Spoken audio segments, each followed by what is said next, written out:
And now they had at last spent their wedding night in the spirit house of the Mud People. Though it had been for love and love alone, their wedding was also a formal joining of the Midlands and Dahara.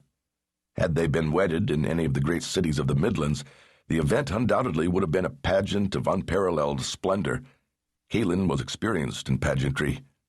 These guileless people understood their sincerity and simple reasons for wanting to be married.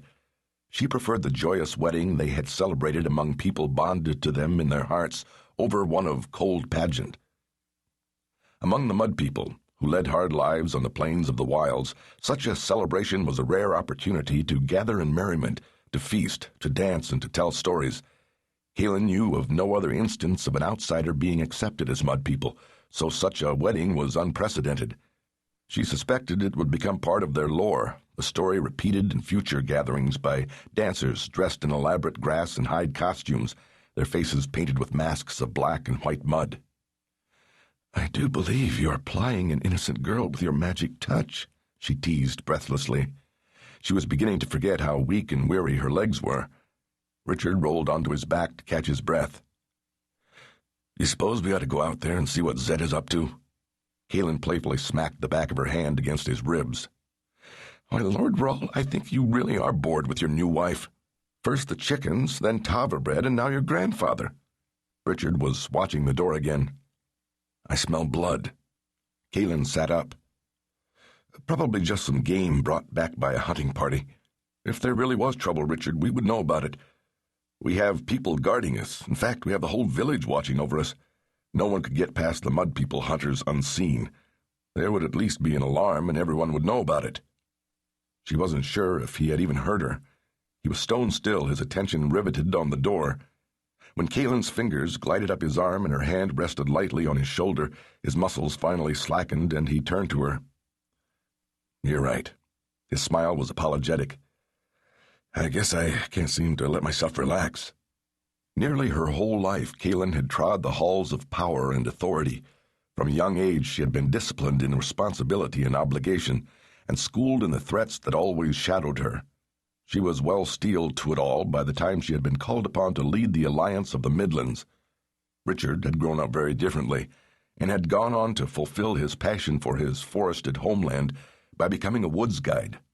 Turmoil, trial, and destiny had thrust him into a new life as leader of the Daharan Empire. Vigilance was his valuable ally and difficult to dismiss.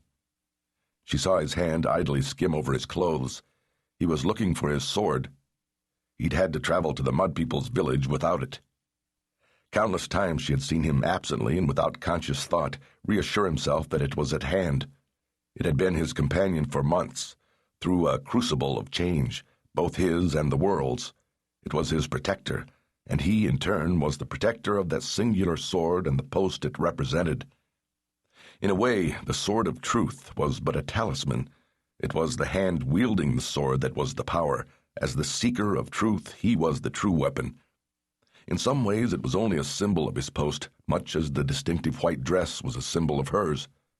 Kahlan leaned forward and kissed him. His arms returned to her. She playfully pulled him back down on top of her. "So, how does it feel being married to the Mother Confessor herself?" He slipped onto an elbow beside her and gazed down into her eyes. "Wonderful," he murmured. "Wonderful and inspiring and tiring." With a gentle finger, he traced the line of her jaw. "And how does it feel being married to the Lord Rahl?" A throaty laugh burbled up. "Sticky." Richard chuckled and stuffed a piece of Tava bread in her mouth. He sat up and set the brimming wooden platter down between them. Tava bread, made from Tava roots, was a staple of the Mud People.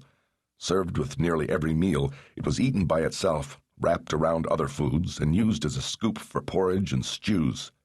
Dried into biscuits, it was carried on long hunts.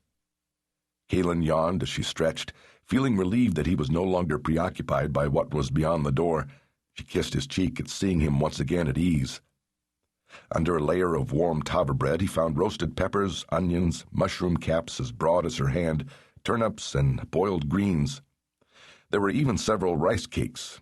Richard took a bite out of a turnip before rolling some of the greens, a mushroom, and a pepper in a piece of Tava bread and handing it to her. In a reflective tone, he said, "I wish we could